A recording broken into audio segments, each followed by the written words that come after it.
Hello friends, good morning. നമ്മുടെ Kerala T V സീരിയലിലേക്ക് എല്ലാവർക്കും സ്വാഗതം. അങ്ങനെ നമ്മുടെ ചന്ദ്ര കഥകളൊക്കെ അറിഞ്ഞ് ഞെട്ടി നിൽക്കുകയാണ് ഇവിടെ. ഈ സമയത്ത് നമ്മുടെ രേവതി വാതിലിൽ വന്നിങ്ങനെ കൊതി തീരെ അല്ലെ കണ്ണ് നിറയെ നമ്മുടെ സച്ചിയെ കണ്ടുകൊണ്ട് ഇങ്ങനെ നിൽക്കുക.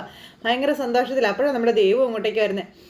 അപ്പോൾ പഴയ ഓരോരോ കാര്യങ്ങളൊക്കെ നമ്മുടെ രേവതി ഇങ്ങനെ ഓർക്കുക കേട്ടോ. അങ്ങനെ നിന്ന് കുണുങ്ങി നിൽക്കുന്ന സമയത്ത് എന്താ ചേച്ചി റൊമാൻസ് ആണോ എന്ന് ചോദിച്ചു. മിണ്ടാ പൊടി എന്നും പറഞ്ഞുകൊണ്ട് നമ്മുടെ രേവതി അന്നേരം പറയാം. സച്ചി അന്നേരം തിരിഞ്ഞു കിടക്കുന്നു, മറിഞ്ഞു കിടക്കുന്നു, അങ്ങനെ കിടക്കുന്നു, ഇങ്ങനെ കിടക്കുന്നു. ഇതൊക്കെ കണ്ടുകൊണ്ടിരിക്കുക. ഈ സമയത്ത് നമ്മുടെ ലക്ഷ്മിയമ്മ അവിടെ നിൽപ്പുണ്ടായിരുന്നു. മക്കൾ രണ്ടുപേരും കൂടെ അങ്ങോട്ടേക്ക് ചെന്നു. നിങ്ങളിത് എവിടെയായിരുന്നു എന്ന് ചോദിച്ചപ്പോൾ സച്ചിയേട്ടനെ ചേച്ചി താരാട്ട് പാടി ഓർക്കുന്നത് പോലെ ഉണ്ടെന്നൊക്കെ പറഞ്ഞു. അപ്പോൾ ഒന്ന് മിണ്ടാതിരിക്കടി എന്ന് പറഞ്ഞുകൊണ്ട് രേവതി ഇങ്ങനെ അനിയത്തിയോട് പറയാം. നീ ചെന്ന് അവനെ വിളിച്ച് എഴുന്നേപ്പകടി എന്നും പറഞ്ഞുകൊണ്ട് ലക്ഷ്മിയമ്മ. അപ്പോൾ അമ്മേ നല്ല ഉറക്കത്തിൽ എന്തിനാ ഞാൻ വെറുതെ ശല്യപ്പെടുത്തുന്നതെന്ന് ചോദിച്ചു. അപ്പോൾ അവന് ജോലിക്ക് പോകണ്ടേ, സമയം എത്രയെന്ന വിചാരം എന്നൊക്കെ ചോദിച്ചു അമ്മ. അപ്പോൾ സമയമാകുമ്പോൾ എഴുന്നേറ്റോളും, പാവം രാവും പകലും കാർ ഓടിക്കുന്നല്ലേ അമ്മ, അല്പം കിടന്ന് വിശ്രമിച്ചോട്ടെ അമ്മ, അതിന് അമ്മയ്ക്ക് എന്താണെന്നൊക്കെ ചോദിച്ചു. മോളെ പകല് സമയമേ കുറേ ഉറങ്ങരുത്, അത് ശരീരത്തിന് നല്ലതല്ലെന്നൊക്കെ അമ്മ ഇങ്ങനെ പറയാം. ഇപ്പം അദ്ദേഹം ഉറങ്ങുന്നതാണോ പ്രശ്നം, അത് ഇവിടെ കിടക്കുന്നതാണോ അമ്മയ്ക്ക് പ്രശ്നം എന്ന് രേവതി ചോദിച്ചപ്പം അല്ല ഭക്ഷണം കഴിച്ചാൽ ഉടനെ അമ്മ പോകുമെന്നല്ലേ നീ പറഞ്ഞത്, കുറേ സമയമായില്ലേ, അതാ ഇവിടെ ഇങ്ങനെ നിന്നാ എങ്ങനെ ശരിയാകും, ഇവിടെ നിന്ന് എന്താ അമ്മ പ്രശ്നം, മോളെ അവൻ്റെ അമ്മ അറിഞ്ഞാൽ എന്താ ഉണ്ടാവുകയെന്ന് നിനക്ക് ഊഹിച്ചുകൂടെ എന്ന് ചോദിച്ചപ്പോൾ അവരിവിടെ ക്യാമറ വെച്ചിട്ടുണ്ടോ അമ്മേ, സച്ചേട്ടൻ ഇവിടെ വന്നത് അവരറിയാനൊന്നും പോകുന്നില്ലെന്ന് നമ്മുടെ ദേവു പറഞ്ഞു. എടി ചന്ദ്ര അത് എങ്ങനെയെങ്കിലും അറിയും, അവരോട് യുദ്ധത്തിന് നിൽക്കാനൊന്നും എനിക്ക് വയ്യെന്നും പറഞ്ഞുകൊണ്ട് ലക്ഷ്മിയമ്മ ഇങ്ങനെ പറയാം. രേവതി നീ അവനെ വിളിച്ച് എഴുന്നേപ്പിച്ച് ഒന്ന് പറഞ്ഞു വിടാൻ പറഞ്ഞു. അപ്പോൾ എന്നെ കൊണ്ട് പറ്റില്ല അമ്മേ, വേണമെങ്കിൽ അമ്മ വിളിച്ച് എഴുന്നേപ്പിച്ച് പറഞ്ഞു വിട്ടോ. ഞാനോ? അമ്മയ്ക്ക് ചെയ്തൂടെ? അപ്പം ഞാനെങ്ങനെയാടി? അമ്മയ്ക്കല്ലേ സച്ചിയുടെ പോകണമെന്ന് ഭയങ്കര നിർബന്ധം. അമ്മ ചെന്ന് വിളിക്കാൻ പറഞ്ഞു. അങ്ങനെ രേവതി പോകുമ്പോൾ മോളെ നീ പറയുന്നത് കേൾക്കാൻ പറഞ്ഞു. ആടി മാസത്തിൽ സച്ചി നിൻ്റെ അടുത്ത് വന്നാൽ അയൽപ്പക്കത്ത് എല്ലാവരും അറിഞ്ഞു, അവരിൽ ആരെങ്കിലും ചന്ദ്രയോട് പറയും, ചന്ദ്ര ഇത് അറിഞ്ഞാൽ ആകെ പ്രശ്നമാകുമടി എന്നും പറഞ്ഞുകൊണ്ട് ഇവരിങ്ങനെ സംസാരിച്ചുകൊണ്ട് നിൽക്കുമ്പോൾ ഒരു ശബ്ദം കേൾക്കുവാണേ. അമ്മ ഒന്ന് മിണ്ടാതിരിക്കുക, അമ്മയുടെ ശബ്ദം കേട്ട അലാറം അടിച്ചെന്ന് കരുതി സച്ചിയുടെ വേഗം എഴുന്നേൽക്കും. സച്ചി ഇവിടുന്ന് പോയാലേ എനിക്കൊരു സമാധാനം ആവുള്ളൂ എന്ന് പറഞ്ഞു. അപ്പോൾ വീട്ടിൽ വന്ന മരുമകനോട് 5-6 ദിവസം കഴിഞ്ഞിട്ട് പോയാൽ മതി എന്നാ പറയേണ്ടത്, അല്ലാതെ ഓടിക്കാൻ നോക്കൊന്നും അല്ല വേണ്ടത്. കഷ്ടം തന്നെ അമ്മയുടെ കാര്യം. അവനിവിടെ വരുന്നതിൽ എനിക്ക് സന്തോഷമല്ലേടി ഉള്ളൂ, പക്ഷേ ഈ സമയം ആയതുകൊണ്ടല്ലേ മോളെ എനിക്ക്. അപ്പോൾ ചേച്ചി പാലെന്ന് പറഞ്ഞുകൊണ്ട് അനിയമ്മ കയറും. ഏട്ടാ ഒച്ച വെക്കരുതെന്ന് പറഞ്ഞു. സച്ചിടം കിടന്ന് ഉറങ്ങും ഷൂ എന്ന് പറഞ്ഞു.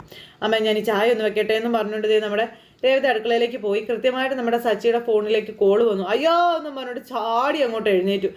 അപ്പോൾ രേവതി ഇങ്ങനെ നോക്കുക കേട്ടോ. അപ്പോൾ രേവതി ഇങ്ങനെ നോക്കുന്നു. അപ്പോഴത്തേക്കും സച്ചി ഇങ്ങനെ നോക്കുമ്പോൾ ഇവരെല്ലാവരും സച്ചിയെ നോക്കി ചിരിക്കുക. സോറി ഞാൻ എന്തോ ആണെന്ന് കരുതിപ്പോയി എന്നും പറഞ്ഞുകൊണ്ട് ഇങ്ങനെ ഒരു ചമ്മലുമായിട്ട് നമ്മുടെ സച്ചി ഇങ്ങനെ മൊത്തത്തിൽ ഇങ്ങനെ നോക്കി. എന്നിട്ട് എഴുന്നേറ്റ് ഫോൺ എടുത്തു.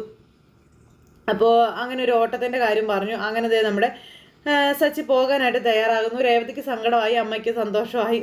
അപ്പോഴേക്കും സച്ചി ഇങ്ങനെ പോവാം. അപ്പോൾ ട്രിപ്പ് വിളിച്ചല്ലേ മോനെ, പെട്ടെന്ന് പോകണമല്ലേ എന്ന് ചോദിച്ചു ലക്ഷ്മിയമ്മ. സ്ഥിരം വിളിക്കുന്ന ആളാണ്, അയാൾക്ക് ഷോപ്പിങ്ങിന് പോകണമെന്നാണ് പറഞ്ഞത്, തല നേരെ നിൽക്കുന്നില്ല, കണ്ണ് തുറക്കാനും പറ്റുന്നില്ല എന്നൊക്കെ നമ്മുടെ സച്ചി. ഉറക്കം മതിയായില്ല എനിക്കെന്ന് പറഞ്ഞപ്പോൾ എന്നാൽ പിന്നെ ഇപ്പോൾ കിടന്ന് ഉറങ്ങിക്കോ, ട്രിപ്പിൽ ക്യാൻസൽ ചെയ്യാൻ പറഞ്ഞു, ഈ അവസ്ഥയിൽ വണ്ടി ഓടിക്കേണ്ട അന്ന് രേവതി. അപ്പോൾ എന്താടി നീ പറയുന്നേ, ജോലിക്ക് പോകാൻ വിടവനെ, അയാൾ അവിടെ വെയിറ്റ് ചെയ്യുന്നുണ്ടാവുമെന്ന് പറഞ്ഞുകൊണ്ട് നമ്മുടെ ലക്ഷ്മി അമ്മ പറയാം. ഒന്ന് മുഖമൊക്കെ ഒന്ന് കഴുകിയാൽ ശരിയായിക്കോളും മോനെ, ഓർക്കക്ഷീണവും മാറിക്കോളും എന്ന് നമ്മുടെ ലക്ഷ്മി അമ്മ പറയുമ്പോൾ നമ്മുടെ സച്ചി ഇങ്ങനെ നോക്കും കേട്ടോ. കിട്ടിയ ഓട്ടം അത് കളയണ്ട മോനെ, നമ്മളെപ്പോലുള്ള ആളുകൾക്ക് ദിവസവും ജോലി ചെയ്യാതെ ജീവിക്കാൻ പറ്റില്ലല്ലോ. അതമ്മ പറഞ്ഞത് ശരിയാ. രേവതി ഞാൻ പോയേക്കാന്ന് പറഞ്ഞ് പോകാൻ തുടങ്ങുമ്പം ഞാൻ ചായ ഉണ്ടാക്കി തരാം, കുടിച്ചിട്ട് പോകാട്ടോ, ഞാൻ പെട്ടെന്ന് ഉണ്ടാക്കാം ഇരിക്കുന്നു പറഞ്ഞുകൊണ്ട് രേവതി ചായ ഇടാൻ അടുക്കളയിലേക്ക് വന്നു. സച്ചി അന്നേരം അവിടെ ഇരിക്കുക. അമ്മയാണെങ്കിൽ സച്ചിയെ ഓടിക്കാൻ കിടന്ന് ഇങ്ങനെ വെപ്രാളം കൂട്ടിക്കൊണ്ടിരിക്കുക. അത് കഴിഞ്ഞ് പിന്നെ കാണിക്കുന്നു രേവതി അടുക്കളയിൽ ചെന്ന് ചായ ഇടാൻ വേണ്ടി തുടങ്ങുമ്പോൾ അതിലും അമ്മ ഉടക്കായിട്ട് ചെന്നു. അമ്മയ്ക്കിത് എന്തിൻ്റെ കേടാ, ഞാൻ അദ്ദേഹത്തിന് ഒരു ഗ്ലാസ് ചായ ഇട്ട് കൊടുക്കുന്നതിന് എന്താ, ചായ കുടിച്ചിട്ട് അദ്ദേഹം പോവുമല്ലോ, നീ ചുമ്മാ മിണ്ടാതിരിക്കടി, ഏത് നേരം അവൾ ഇങ്ങനെ പറയാം, എൻ്റെ കയ്യിൽ നിന്ന് മേടിക്കും നീ എന്ന് പറഞ്ഞു. അപ്പോൾ രേവതി എന്ന് പറഞ്ഞ് വിളി വരുന്നു. അപ്പോൾ പിന്നെ എന്ന് പറഞ്ഞ അമ്മ ഇവിടെ നിൽക്കുന്നു. ഇതാ വരുന്നെന്ന് പറഞ്ഞു. രേവതി പിന്നാലെ പോയി ദേവു ഇതൊക്കെ കണ്ട് ചിരിക്കുക. ഈ സമയത്ത് ഞാൻ പോയേക്കുവാണെന്ന് പറഞ്ഞുകൊണ്ട് സച്ചി യാത്ര പറഞ്ഞു. ചായ കുടിച്ചിട്ട് പോയി ഇപ്പോൾ റെഡി ആകുമെന്നും പറഞ്ഞു. രേവതി പറഞ്ഞപ്പോഴേക്കും അമ്മ എന്നൊക്കെ പറഞ്ഞ് ഇങ്ങനെ കാണിക്കുക. അപ്പോൾ വേണ്ട രേവതി, ചായ കുടിക്കാൻ നിന്നാലേ വൈകും, കുറച്ച് കഴിഞ്ഞാൽ നല്ല ബ്ലോക്കായിരിക്കും, എത്താൻ ലേറ്റ് ആയാലേ ട്രിപ്പ് ക്യാൻസൽ ആകുമെന്ന് പറഞ്ഞു. സച്ചി ഇരിക്കുന്നേ, ഞാൻ പെട്ടെന്ന് തന്നെ എടുക്കാം പ്ലീസ് സച്ചേട്ടാന്ന് പറഞ്ഞപ്പോൾ മോളെ നീ പറയുന്നത് കേൾക്കാം, ലേറ്റായ ട്രിപ്പ് ക്യാൻസൽ ആകുമെന്ന് അമ്മ, അവൻ പോയിട്ട് വരട്ടെ എന്ന്. മോനെ ഇപ്പോൾ പോകുന്നത് നല്ലത് എന്ന് നമ്മുടെ അമ്മ പറഞ്ഞപ്പം ആർക്ക് നല്ലത് എന്ന് ചോദിച്ചാൽ രേവതി ദേഷ്യപ്പെടും അമ്മയോട്. അപ്പോഴേക്കും എടിയും പോട്ടടി എന്നും പറഞ്ഞിട്ട് പതുക്കെ ചെവിയിൽ പറയാം. രേവതി മീൻകറിയുടെ മണം ഇപ്പോഴും ഉണ്ട് കയ്യിലെന്ന്, സൂപ്പർ രുചിയായിരുന്നു എന്ന് പറഞ്ഞു സച്ചി. അപ്പോൾ ചേച്ചിയെ ചേട്ടന് വേണ്ടി സ്പെഷ്യലായിട്ട് ഉണ്ടാക്കിയതല്ലേ, എങ്ങനെ സൂപ്പർ ആകാതിരിക്കുന്നു, ദേവു അന്നേരം പറയാം. കറി ബാക്കിയുണ്ടോ എന്ന് ചോദിച്ചു. എങ്കിൽ അത് നീ എടുത്ത് വെക്കാം, ഞാൻ രാത്രി വന്നിട്ട് കഴിക്കാമെന്ന് പറഞ്ഞു നമ്മുടെ സച്ചി. അപ്പോഴത്തേക്ക് എന്ന് പറഞ്ഞുകൊണ്ട് ഇങ്ങനെ നിൽക്കുക നമ്മുടെ അമ്മ. ഈശ്വര എന്ന് പറഞ്ഞുകൊണ്ട് ഇങ്ങനെ നിൽക്കുന്നു. ഞാൻ കറി ചൂടാക്കി വെച്ചോളാം, സച്ചിയുടെ രാത്രി വരുമോ എന്ന് ചോദിച്ചപ്പം പിന്നെ വരാതെ എന്നും പറഞ്ഞുകൊണ്ട് നമ്മുടെ സച്ചി എൻ്റെ അമ്മേ ദൈവമേ എന്ന് പറഞ്ഞ് വിളിച്ച് പ്രാർത്ഥിച്ചുകൊണ്ടിരിക്കുക. അപ്പോഴേക്കും നമ്മുടെ രേവതി ഇവരോട് എല്ലാവരോടും യാത്ര പറഞ്ഞിട്ട് സച്ചി പോയപ്പോൾ രേവതി സച്ചിയുടെ പിന്നാലെ പോയി. അപ്പോൾ ദേവു അവിടെ നിന്ന് ഇങ്ങനെ ചിരിക്കാതെ എന്ന് പറഞ്ഞ അമ്മ അന്നേരം ദേവൂട്ടിനിട്ട് ഒരു അടിയും വെച്ച് കൊടുത്തു. അങ്ങനെ അവർ രണ്ടുപേരും കഥയൊക്കെ പറഞ്ഞ് ഇങ്ങനെ പുറത്തേക്ക് ഇങ്ങനെ ഇറങ്ങുമ്പോഴാണ് ഈ ഗജാനന്ദൻ്റെ 2 ഗുണ്ടകൾ അതുവഴി വരുന്നു. ഇവന്മാർ എന്നിട്ട് പെട്ടെന്ന് മാറി നിന്നിട്ട് ഇങ്ങനെ നോക്കുക. ഇവൻ ഇവിടെ ഉണ്ടായിരുന്നു, രാത്രി ഇവളെ പൊക്കാന്ന് ഗജാനന്ദൻ പറഞ്ഞതായിരുന്നു, ഇനിയിപ്പോൾ ഇവനുണ്ടെങ്കിൽ ഇതൊന്നും നടക്കുകയല്ല, എന്ത് ചെയ്യും എന്നൊക്കെ ആലോചിക്കുമ്പോൾ പേടിക്കേണ്ട, ആടി മാസമല്ലേ, അവൻ ഇവിടെ താമസിക്കില്ല എന്ന് പറഞ്ഞ് അങ്ങനെ ദൈവന്മാർ തമ്മിൽ അതിനെപ്പറ്റി പറഞ്ഞിട്ട് ഈ 2 പേരെയും കണ്ടുകൊണ്ടിരിക്കാം. അപ്പോൾ രേവതി മൈത്രി നഗറിലേക്ക് ഏത് വഴിക്ക് പോകുന്ന എളുപ്പം എന്നൊക്കെ ഇങ്ങനെ സച്ചി ചോദിച്ചു. അപ്പോൾ ഈ വഴി പോകുന്ന എളുപ്പം, ആ വഴി പോയാൽ കുറേ ചുറ്റണം തുടങ്ങി ഇതൊക്കെ പറഞ്ഞുകൊണ്ട് ഇങ്ങനെ നിൽക്കുകയാണ്. അപ്പോൾ ശരിയെന്ന് പറഞ്ഞു നമ്മുടെ സച്ചി വണ്ടിയിൽ കയറിയിട്ട് ഈ ഗ്ലാസ് റെഡിയാക്കി വെക്കുന്ന സമയത്ത് ഇവന്മാർ, അതായത് ഈ ഗുണ്ടകൾ പുറകിൽ നിൽക്കുന്നത് നമ്മുടെ സച്ചി കണ്ടു. ആ പൊട്ടന്മാരാണെങ്കിൽ ഇങ്ങനെ സച്ചി ഇത് ചെയ്യും എന്നുള്ളത് ഓർത്തില്ലല്ലോ. വണ്ടിയിൽ കയറി സച്ചിക്ക് കാര്യം മനസ്സിലായി. സച്ചി ഇങ്ങനെ ഗ്ലാസ്സിലൂടെ കണ്ടു കഴിഞ്ഞപ്പോഴത്തേനും സച്ചിക്ക് ഭയങ്കര ദേഷ്യം. പെട്ടെന്ന് ഗ്ലാസ് താത്തിയിട്ട് രേവതി എൻ്റെ വാച്ച് എടുക്കാൻ മാറുന്നു, നീ ഒന്ന് എടുത്തുകൊണ്ട് വരാൻ പറഞ്ഞു. അപ്പം അങ്ങനെ രേവതി വാച്ച് എടുക്കാനായിട്ട് അകത്തേക്ക് ഓടുന്നു. ഈ സമയത്ത് നമ്മുടെ സച്ചിയുടെ തനിനിറം പുറത്ത് വന്നില്ലേ. സച്ചി എന്നിട്ട് എന്ത് ചെയ്യുന്നോ ഭയങ്കര കലിപ്പിലെങ്ങനെ ഇരിക്കുക. അപ്പോൾ ഭാഗ്യം അവൻ പോവാ, നമ്മളെ കണ്ടില്ല, രക്ഷപ്പെട്ടു എന്ന് പറഞ്ഞുകൊണ്ട് ഇവന്മാർ എന്നിട്ട് അവിടുന്ന് പതുക്കെ നൈസായിട്ട് സ്കൂട്ടാവാൻ നോക്കുന്നു. ഈ സമയത്ത് സച്ചി വണ്ടിയിൽ നിന്ന് ഭയങ്കര ദേഷ്യം. അപ്പോൾ ഈ സമയത്ത് നമ്മുടെ സച്ചി കൂട്ടുകാരനെ വിളിച്ചിട്ട് മൈത്രി നഗറിൽ ഒരു ട്രിപ്പുണ്ട്, നീ പെട്ടെന്ന് അങ്ങോട്ടേക്ക് പോകണം എന്ന് പറഞ്ഞു. അപ്പോൾ പേരും ലൊക്കേഷനൊക്കെ ഞാൻ അയച്ചു തരാം ശരിയെന്നും പറഞ്ഞുകൊണ്ട് ഫോൺ അങ്ങ് കട്ട് ചെയ്തു. നമ്മുടെ സച്ചിക്ക് പ്രധാനം നമ്മുടെ രേവതിയാണല്ലോ. സച്ചി എന്നിട്ട് 2 കോൽപ്പിച്ച് അങ്ങനെ വണ്ടിയിലായിരിക്കും കേട്ടോ. അത് കഴിഞ്ഞതിന് ശേഷം സച്ചി ആ പോകാനായിട്ട് ഇറങ്ങിയതാണെന്നുള്ള പ്രതീക്ഷയിൽ നമ്മുടെ ലക്ഷ്മി അമ്മ അവിടെ നിൽക്കുന്ന സമയത്ത് സച്ചി വരയ്ക്കകത്തേക്ക് കയറി വന്നു. എത്ര പെട്ടെന്ന് വന്നോ എന്ന് ചോദിച്ചു. പെട്ടെന്ന് വാച്ച് കൊടുക്കും മോളെ, മോൻ ജോലിക്ക് പോട്ടെ എന്നും പറഞ്ഞുകൊണ്ട് ഇങ്ങനെ പറയാം. അപ്പോഴേക്കും നമ്മുടെ രേവതി ആ വാച്ച് കൊടുത്തു. വാച്ചൊന്നും വേണ്ട, ഞാൻ പോകുന്നില്ല എന്ന് പറഞ്ഞു നമ്മുടെ സച്ചി. അത് കേട്ടപ്പോൾ എന്ന് പറഞ്ഞ രേവതിക്ക് ഭയങ്കര സന്തോഷം. അമ്മ അന്നേരം പോകുന്നില്ലേ എന്ന് ചോദിച്ചു. ട്രിപ്പ് വിളിച്ചവർ വെയിറ്റ് ചെയ്യില്ലേ സച്ചി എന്ന് ചോദിച്ചു. പെട്ടെന്ന് ചെല്ലണ്ടേ എന്നൊക്കെ ചോദിച്ച് അമ്മ ഇങ്ങനെ ഒഴിവാക്കാൻ നോക്കുക. അമ്മ ഇരിക്കാൻ പറഞ്ഞു നമ്മുടെ സച്ചിയോട് രേവതി. ആ ട്രിപ്പ് ക്യാൻസലായി. രേവതി ഇനി ചായ എടുക്കാൻ പറഞ്ഞു. അങ്ങനെ നമ്മുടെ സച്ചി ചായ എടുക്കാനൊക്കെ പറഞ്ഞ് ഇങ്ങനെ ഇരിക്കാം. അയാൾ ട്രിപ്പ് ക്യാൻസൽ ചെയ്ത് നന്നായി, ഞാൻ ആകെ ടയേർഡാ എന്നൊക്കെ പറഞ്ഞ് നമ്മുടെ സച്ചി ഇങ്ങനെ പറയപ്പോഴേക്കും രേവതി അവിടെ ചായ എടുക്കൽ കാര്യങ്ങൾ അങ്ങനെ തകൃതിയായിട്ട് നടക്കുക. അപ്പോൾ അമ്മയ്ക്ക് ഞാനിവിടെ വരുന്നില്ല, ഇവിടെ നിൽക്കുന്നില്ല, ഇവിടെ താമസിക്കുന്നില്ല എന്നുള്ള പരിഭവമായിരുന്നില്ലേ, ഇതോടുകൂടി ആ പരിഭവമൊക്കെ ഞാനങ്ങ് മാറ്റിത്തരാമെന്നൊക്കെ പറയാം. അത് കേട്ടപ്പം എന്നൊക്കെ പറഞ്ഞിട്ട് നമ്മുടെ ലക്ഷ്മിയമ്മ ഇങ്ങനെ നിൽക്കുക. രേവതിക്ക് ഇത് കേട്ടതോടുകൂടി ഇരട്ടി സന്തോഷം. അങ്ങനെ നമ്മുടെ രേവതി നമ്മുടെ സച്ചിക്ക് ചായ കൊണ്ടുപോയി കൊടുത്തു. അങ്ങനെ സച്ചി നമ്മുടെ രേവതിയുടെ ചായയൊക്കെ കുടിച്ച് ഇങ്ങനെ ഇരിക്കുന്നു. രേവതി എന്നെ തുള്ളിച്ചാടും കേട്ടോ സന്തോഷം കൊണ്ട്. അപ്പോഴേക്കും അങ്ങോട്ടേക്ക് ഒരു ചേച്ചി വന്നു. കുറേ ചേച്ചിമാരുണ്ട്. ആ ചേച്ചിമാർ സച്ചി എന്ന് പറഞ്ഞ് വിളിച്ചുകൊണ്ട് ഓടി കയറി വരും. അപ്പോൾ എല്ലാവരും ഇരിക്കാനൊക്കെ പറഞ്ഞു സച്ചി. അല്ല എന്താ എല്ലാവരും കൂടി എന്നിങ്ങനെ ലക്ഷ്മിയമ്മ ചോദിച്ചു. മൊത്തത്തിൽ പതർച്ചയാണ് ലക്ഷ്മിയമ്മയ്ക്ക്. അപ്പം ഞങ്ങൾ സച്ചിയെ കാണാൻ വന്നാന്ന് അവർ പറഞ്ഞു. ഇരിക്കുന്നു പറഞ്ഞ് ഇവരെ വിളിച്ച് അവിടെ ഇരുത്തുന്നു ഈ ചേച്ചിമാരെ. രേവതി എല്ലാവർക്കും ചായ എടുക്കാനൊക്കെ പറയാം. അപ്പോൾ ചേച്ചി ഞാൻ എടുത്തോളാന്ന് പറഞ്ഞ് ദേവു അകത്തേക്ക് കയറിപ്പോയി. ചേച്ചിമാരെല്ലാവരും കൂടെ വന്ന് വട്ടം ചുറ്റി ഇരിക്കാം. എന്താ സച്ചി കെട്ടുകളെ കാണാതെ ഇരിക്കാൻ പറ്റണില്ലേ, ആടിമാസമാണെന്നൊക്കെ മറന്നുപോയോ എന്നൊക്കെ ചേച്ചിമാർ ചോദിക്കാം. അപ്പോൾ ഭക്ഷണം കഴിക്കാൻ വേണ്ടി വന്നതാ, സൂപ്പർ മീൻ കറിയും മീൻ ഫ്രൈയും ഒക്കെ രേവതി ഉണ്ടാക്കി തന്നെന്ന് പറഞ്ഞു. ഭക്ഷണം കഴിക്കാനെന്നുള്ള പേരില്ലേ ഇവളെ കാണാൻ വന്നതല്ലേ ഞങ്ങൾക്ക് മനസ്സിലായേ എന്നൊക്കെ പറഞ്ഞാൽ ചേച്ചിമാരിങ്ങനെ ഇരുന്ന് കളിയാക്കുന്നേ. ഇതൊക്കെ കേട്ട് ഇവരും ചമ്മി നിൽക്കാം. ആടിമാസത്തിൽ ഭാര്യ വീട്ടിൽ വരാൻ പാടുണ്ടോ സച്ചി എന്നാ ചേച്ചിമാർ ചോദിക്കുന്നു. അത് കേട്ടപ്പോൾ രേവതി ഇങ്ങനെ അമ്മയെ നോക്കുക കേട്ടോ.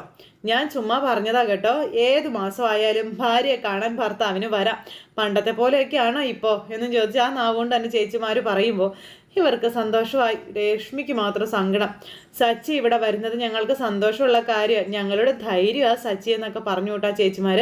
അപ്പോൾ നമ്മുടെ ദേവൂട്ടി ചായ ആയിട്ട് വന്ന് എല്ലാവർക്കും ചായയൊക്കെ കൊടുത്തു. എല്ലാവരും ചായയൊക്കെ കുടിച്ച് അങ്ങനെ വിശേഷമൊക്കെ പറയാം. അപ്പോൾ താങ്ക്സ് പറഞ്ഞു, ചായ നന്ദി പറഞ്ഞപ്പോൾ. നന്ദി രേവതിയോടല്ല പറയണ്ട, ഇവളോടാ പറയണ്ട, ഇവളല്ലേ ചായ കൊണ്ട് തന്നത്. ആ ഗജാനന്ദനെ പേടിച്ചുകൊണ്ടായിരുന്നു ഞങ്ങളൊക്കെ ഇവിടെ ജീവിച്ചത്. സച്ചി അവന് വേണ്ടത് കൊടുത്തത് കൊണ്ട് അവനൊന്നും അടങ്ങി. മുതലിനേക്കാൾ പലിശ കൊടുത്തിട്ടും ഉപദ്രവിച്ചിരുന്ന അവൻ ഇപ്പോൾ കൊടുത്തതും വാങ്ങിപ്പോകും. സച്ചിയെ പേടിച്ചിട്ടേ എന്നും പറഞ്ഞുകൊണ്ട് അവരെല്ലാവരും പറയാം. അപ്പോഴേക്കും നമ്മുടെ രേവതിക്ക് അതൊക്കെ ഒരു ക്രെഡിറ്റ് ആയിട്ട് ഇങ്ങനെ പിടിച്ചേക്കും കേട്ടോ. നമ്മുടെ സച്ചി ഇന്നിങ്ങനെ ആയിട്ടിരിക്കാം. ഇപ്പം ഞങ്ങൾക്ക് അവനെ പേടിയില്ല, ഞങ്ങൾക്ക് ധൈര്യം തന്ന സച്ചിയാണെന്നൊക്കെ പറഞ്ഞുകൊണ്ട് ഈ ചേച്ചിമാരിങ്ങനെ സച്ചിയെ ഇങ്ങനെ പൊക്കി പൊക്കി വിടുക. സച്ചി അവനെ ഒതുക്കിയത് കാരണം ഞങ്ങളിപ്പോൾ സമാധാനത്തോടെ കഴിയുകയാണെന്നും അതിന് സച്ചിയോട് നന്ദി പറയാനാണ് ഞങ്ങൾ വന്നത് എന്നൊക്കെ ഈ ചേച്ചിമാർ പറഞ്ഞപ്പോൾ, അതിനെന്തിനാ നന്ദി പറയുന്നത്? നമ്മൾ ആരെയും ഭയപ്പെടരുത്. ഭയപ്പെട്ട് നിന്നാൽ ജീവിതകാലം മുഴുവൻ അങ്ങനെ തന്നെ നിൽക്കേണ്ടി വരും. നമ്മൾ ആരെ ഭയപ്പെടുന്നു അവൻ നമ്മുടെ തലയിൽ കയറുമെന്നും പറഞ്ഞു കൊടുക്കണം. എൻ്റെ അച്ഛമ്മ ഒരു കഥ പറയായിരുന്നു, കേൾക്കണമെന്ന് ചോദിച്ചു. അപ്പം കുട്ടിക്കഥയായിരിക്കും അല്ലേ, കേൾക്കണം എന്ന് പറഞ്ഞു നമ്മുടെ ദേവൂട്ടി ഇങ്ങനെ പറഞ്ഞു. അപ്പോഴത്തേക്കും സച്ചി കഥ പറയാനായിട്ട് അങ്ങ് തുടങ്ങി. അങ്ങനെ സച്ചി പറഞ്ഞ കഥയൊക്കെ കേട്ട് ചേച്ചിമാരെല്ലാവരും ഭയങ്കര ചിരിയും കളിയൊക്കെ ആയിട്ട് അങ്ങനെ നിൽക്കുന്നു. ലക്ഷ്മി അമ്മയുടെ ഉള്ളിൽ പഞ്ഞി വെച്ചാൽ കത്തുന്ന ടെൻഷൻ. അങ്ങനെ പുരാണത്തിലൊരു കഥയൊക്കെ പറഞ്ഞ് സച്ചി എല്ലാവരെയും കയ്യിലങ്ങ് എടുത്തു. സച്ചി ആണെങ്കിൽ കഥ പറഞ്ഞ് സമയം പോയിക്കൊണ്ടിരിക്കുമ്പം അതെ സമയം എത്രയായി, നിങ്ങൾക്ക് പോവണ്ടേ എന്ന് ലക്ഷ്മി ചോദിക്കാം. വീട്ടിൽ നിന്ന് അന്വേഷിക്കുന്നുണ്ടാവില്ലേ എന്നൊക്കെ ചോദിച്ചപ്പോൾ അയ്യോ പറഞ്ഞു ശരിയല്ലോ, കുറേ സമയമല്ലോ നമ്മൾ വന്നിട്ട്, ഈശ്വര സച്ചിയുടെ തമാശയായിട്ട് സമയം പോയത് പോലും അറിഞ്ഞില്ല എന്ന് പറഞ്ഞു. ഇന്ന് പോകുന്നുണ്ട് സച്ചി എന്ന് ചേച്ചിമാർ ചോദിച്ചപ്പം പോകുന്നുണ്ട് എന്ന് അമ്മ പറഞ്ഞു. പോകുന്നില്ല ഇന്ന് പോകുന്നില്ല എന്ന് നമ്മുടെ സച്ചിയും പറഞ്ഞു. അങ്ങനെ അമ്മയും മോനും മത്സരമാണ്. മനസ്സിലായി എന്നും പറഞ്ഞു ചേച്ചിമാർ അന്നേരം യാത്രയൊക്കെ പറഞ്ഞു അവിടെ നിന്ന് പോണു. അവരങ്ങ് പോയി കഴിഞ്ഞപ്പോഴത്തേക്കും ഇതൊക്കെ ഞാൻ കോളേജിൽ പോയി പറയുന്നുണ്ട് കേട്ടോ എന്ന് ചേട്ടനോട് അനിയൻ. അപ്പം നീ പറഞ്ഞോടാ, ഇനിയും ഒരുപാട് തമാശകളുണ്ട്, അതൊക്കെ ഞാൻ നിനക്ക് പറഞ്ഞു തരാമെന്ന് പറഞ്ഞ് ഇവരിങ്ങനെ സംസാരിച്ചുകൊണ്ടിരിക്കുന്നു. അപ്പോൾ സച്ചിയുടെ ഫോണിലേക്ക് അടുത്ത കോള് വന്നു. അപ്പോൾ കോള് വന്നപ്പോൾ എടാ മഹേഷ പറയടാ അങ്ങനെയൊക്കെ പറഞ്ഞു. അപ്പം നിൻ്റെ വണ്ടിക്ക് എന്താ പറ്റിയേ? ആണോ, ഞാൻ രേവതിയുടെ വീട്ടിലാടാ ഉള്ളേ, ഇനിയിപ്പോൾ എന്താണ് ചെയ്യേണ്ടത്? വേണ്ട ട്രിപ്പൊന്നും നീ കളയണ്ട, നീ ഒരു കാര്യം ചെയ്യേ, എൻ്റെ വണ്ടി എടുത്തോളാൻ പറഞ്ഞു. നാളെ രാവിലെ തന്നാൽ മതിയെന്നും പറഞ്ഞ് നമ്മുടെ സച്ചി കൂട്ടുകാരന് വണ്ടി കൊടുത്തു വിടാൻ തുടങ്ങുന്നു. ഈ സമയത്ത് ഇതെല്ലാം കഴിഞ്ഞു. നമ്മുടെ രേവതി അവിടെ ബ്രേക്ക്ഫാസ്റ്റ് എടുത്ത് വെക്കുക. അപ്പോൾ അവൻ ഇവിടെ താമസിക്കുമെന്ന് പറഞ്ഞ് ചുമ്മാതായിരിക്കും അല്ലേ എന്നൊക്കെ ചോദിച്ച അമ്മ അങ്ങനെ വന്ന് പറയാം. അപ്പോൾ ഭക്ഷണം കഴിച്ചോണ്ട് പോകുമായിരിക്കും അല്ലേ എന്നൊക്കെ ചോദിക്കുന്നുണ്ട്. അപ്പോൾ എനിക്ക് അറിയില്ല അമ്മയെന്ന് പറഞ്ഞു. പോയില്ലെങ്കിൽ നീ അവനെ പറഞ്ഞു വിട്ടോണം കേട്ടോ എന്നൊക്കെ പറഞ്ഞ് ഇങ്ങനെ നമ്മുടെ അമ്മ പറയുമ്പോൾ സച്ചിട്ട് വാ എന്നും പറഞ്ഞ് രേവതി വിളിക്കുന്നു. സച്ചി അന്നേരം ഭക്ഷണം കഴിക്കാനായിട്ട് അങ്ങ് വന്നു. കറിയൊക്കെ മണത്ത് നോക്കി, അതിന് ശേഷം വയറ് നിറയെ ആ ഭക്ഷണം കഴിക്കുക. ലക്ഷ്മിയമ്മയുടെ ഉള്ളു കിടന്ന് പിടച്ചോണ്ടേ ഇരിക്കുന്നു. രേവതി ഇങ്ങനെ കഴിപ്പിച്ചുകൊണ്ടും ഇരിക്കുന്നു.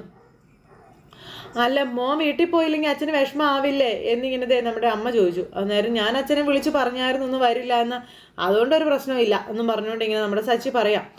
മോൻ കഴിക്കുക എന്നും പറഞ്ഞുകൊണ്ട് അമ്മ ഇങ്ങനെ പറയുന്നു. പാവ സച്ചി ഇങ്ങനെ മുരിങ്ങാക്കോലൊക്കെ നന്നായിട്ട് കഴിക്കുക. രേവതി ഇതൊക്കെ കണ്ട് സന്തോഷത്തോടെ ഇങ്ങനെ നിൽക്കുക കേട്ടോ. അങ്ങനെ രേവതിയെ നോക്കിക്കൊണ്ട് സച്ചി ഒരു ചിരിയൊക്കെ ചിരിച്ചിങ്ങനെ നിൽക്കുന്നു. ഈ സമയത്ത് എടി നീ ഇങ്ങ് വന്നേ എന്നും പറഞ്ഞുകൊണ്ട് നമ്മുടെ ലക്ഷ്മി അമ്മ വിളിച്ചുകൊണ്ട് പോവുക രേവതിയെ. രേവതി പോണില്ല കേട്ടോ. അപ്പോഴേക്കും നമ്മുടെ സച്ചി ഇങ്ങനെ നോക്കുക, രേവതി പിടിച്ച് വലിച്ച് അമ്മ കൊണ്ടുപോകുന്നത്. വയറ് നിറച്ച് അവിടെ ഇരുന്ന് ഭക്ഷണം കഴിക്കാം. അപ്പം നീ അവനെ പറഞ്ഞു വിടുന്നുണ്ടോ ഇല്ലയോ എന്ന് അമ്മ ചോദിക്കുന്നു രേവതിയോട്. ഇതേ ഭക്ഷണം കഴിച്ചാൽ ഉടനെ അവനോട് പോകാൻ പറയണം കേട്ടോ എന്നൊക്കെ പറഞ്ഞു. അപ്പം അമ്മയ്ക്ക് വായില്ലേ, അമ്മ പോയി പറഞ്ഞു വിട്, ചെല്ലാൻ പറഞ്ഞു. എടി ഞാനെങ്ങനെയാണ് ഈ പറയുന്നേ, ഞാൻ പറഞ്ഞ മോനത് സങ്കടമായാലോടി, അവനത് തെറ്റായിട്ടേ എടുക്കുകയുള്ളൂ, നീ എന്താടിയോ ഒന്നും മനസ്സിലാവാത്തതുപോലെ സംസാരിക്കുന്നേ എന്നൊക്കെ ചോദിച്ചു. ഞാൻ പറഞ്ഞാലും അത് തെറ്റായിട്ട് തന്നെ എടുക്കും.